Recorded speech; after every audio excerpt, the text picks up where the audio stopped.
They didn't cancel him with a tweet. They did it with a hearing notice, while he was still at sea.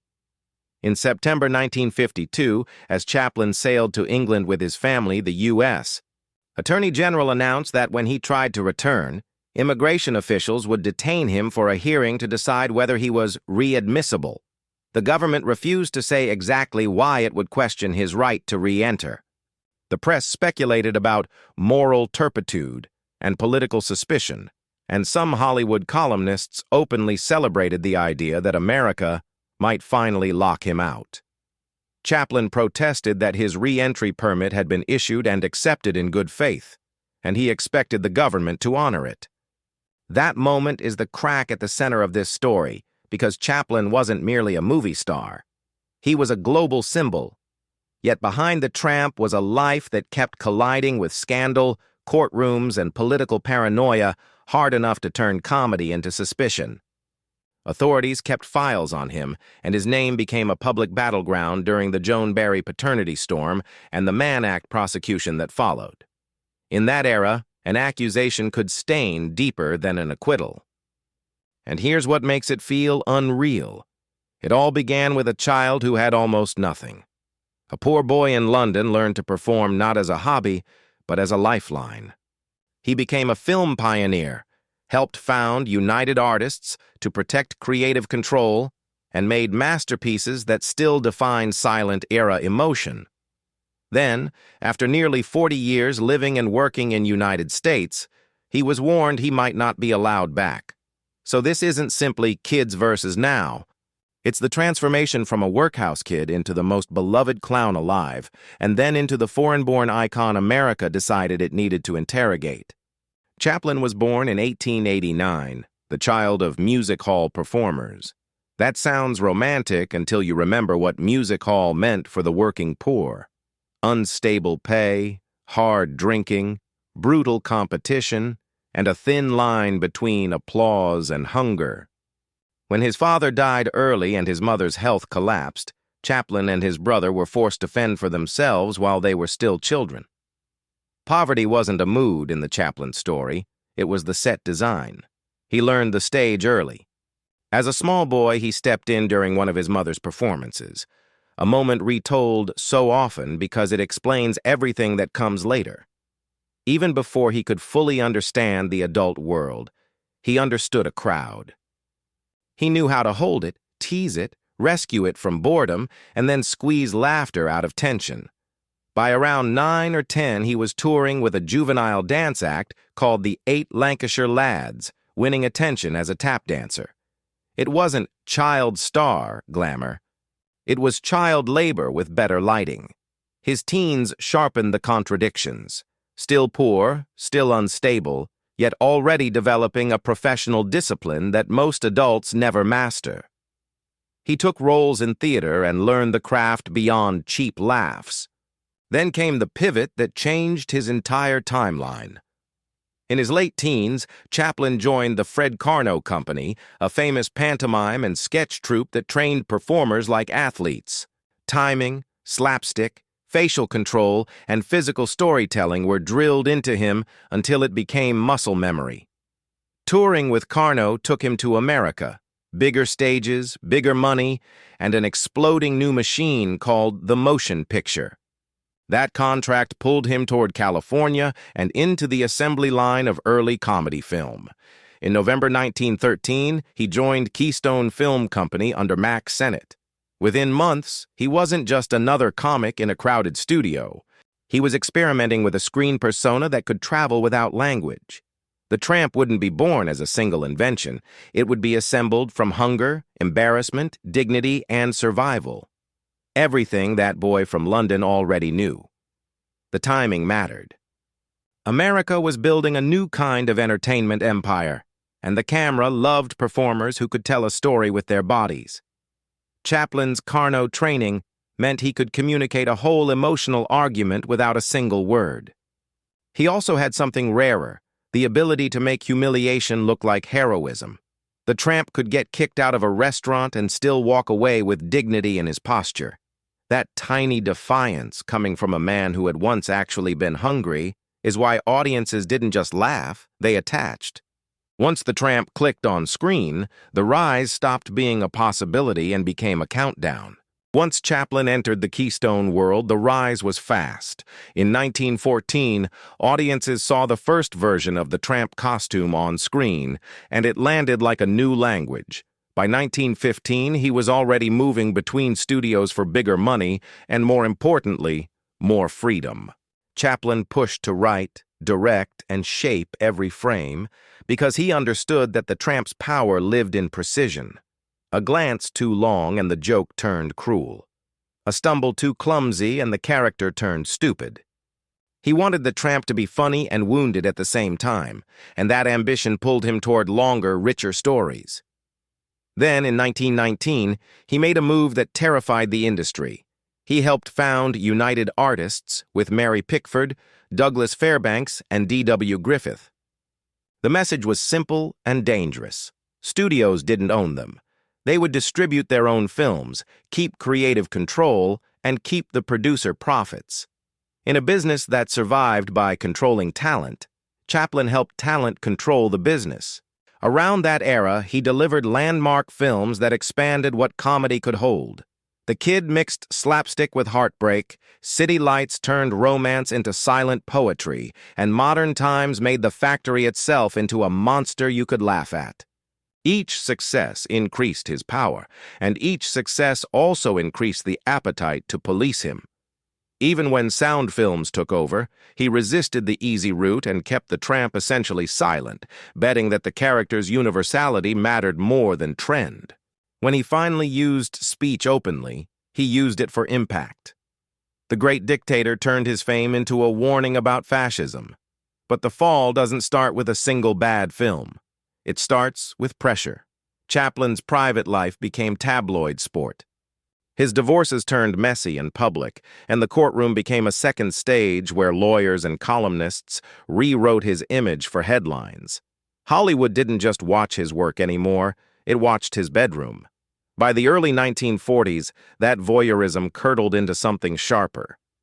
The Joan Barry situation exploded into a paternity battle splashed across the press, and soon after, Chaplin faced federal charges under the Mann Act in connection with her. He was acquitted in the criminal case, but the civil paternity case went against him, forcing him into years of public humiliation and moral judgment. The verdicts mattered, but the atmosphere mattered more. In that era, suspicion could be louder than facts.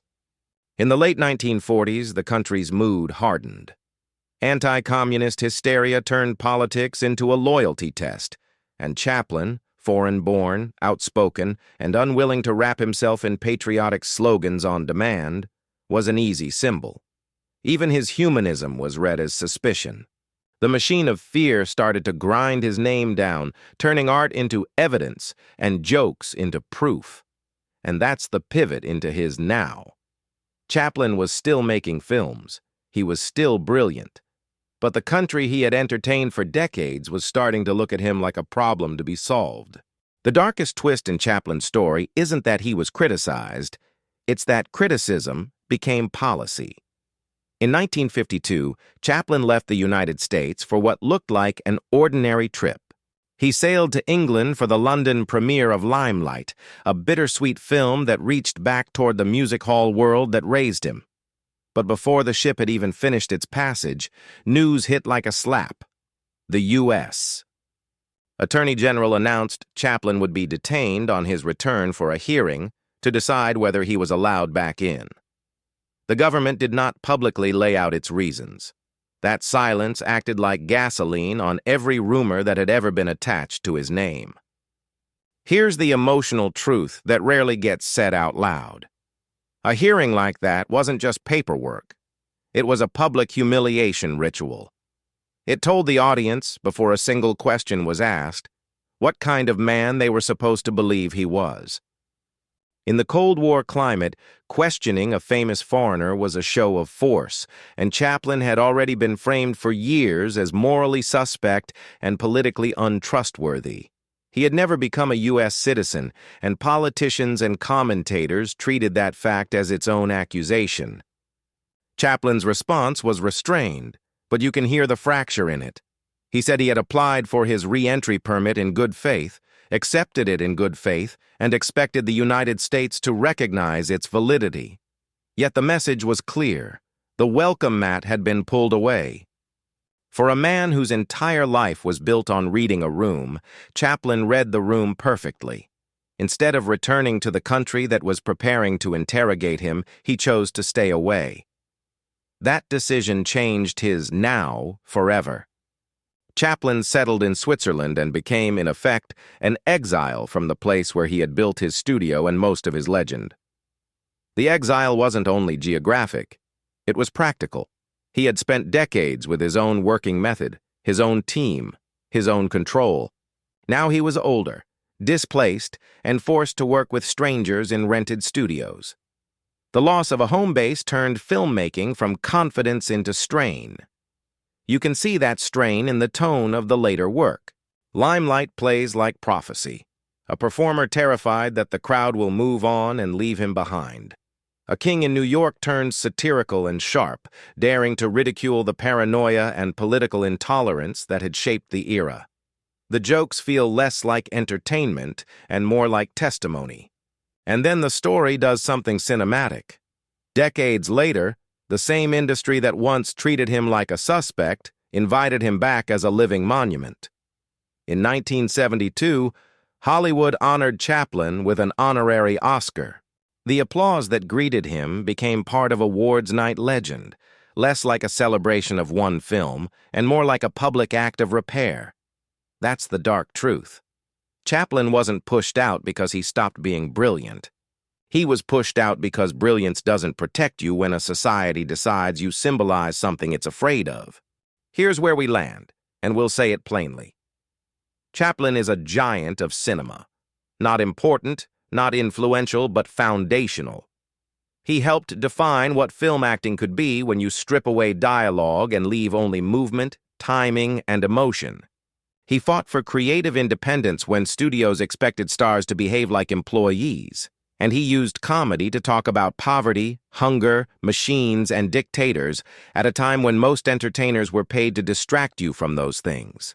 But it's also true that his private life became part of why the public turned on him, and it wasn't all invented by enemies. The scandals were real events, covered in courtrooms and newspapers, and he did not live like a cautious man. If you build your identity on being untouchable, you're always one headline away from discovering you're human. In Chaplin's case, the legal outcomes mattered, but so did the culture that exploited them. A paternity suit became entertainment. A criminal case became morality theater. Politics turned biography into a loyalty test. So when people argue about Chaplin, they often miss the deeper point. This isn't only the story of a flawed genius. It's the story of how a society chooses symbols. First, it chose him as a universal comfort. Then it chose him as a convenient villain. Finally, decades later, it chose him as a safe legend again. What do you think was the real reason Chaplin became a target?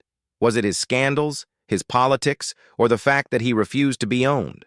And when Hollywood applauded him in 1972, did it feel like forgiveness or just guilt with a spotlight?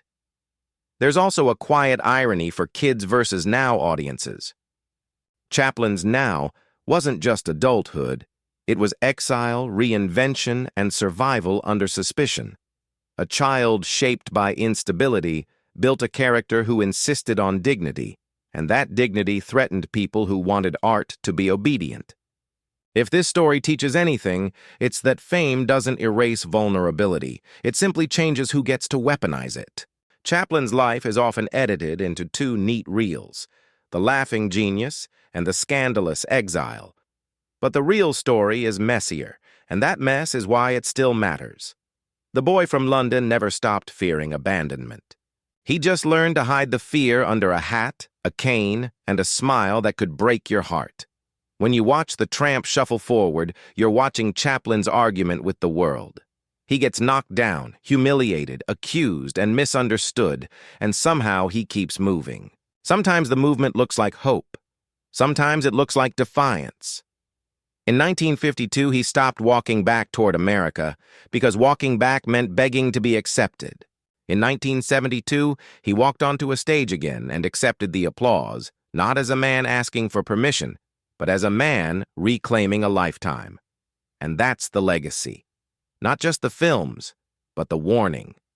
Culture can build a saint overnight, and it can build a villain even faster. The Tramp survives because he's simple. Dignity in a cruel world. If you ever wondered why Chaplin still feels modern, it's because the machinery that tried to shame him is still running. Only the headlines move faster now. Some stories were never meant to be clean. But now you know the crack inside this one and you can't unsee it.